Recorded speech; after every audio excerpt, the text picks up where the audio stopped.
Just because you wear a black shirt and some cargo shorts don't mean you look professional in this industry.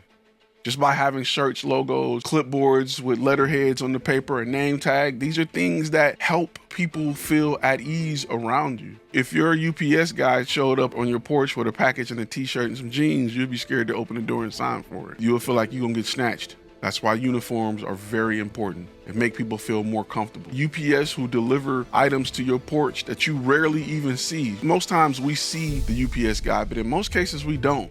They still have a uniform. Just for the one time you do catch them dropping a package off, you know, you like, who am I? Oh, he got on all brown, cool.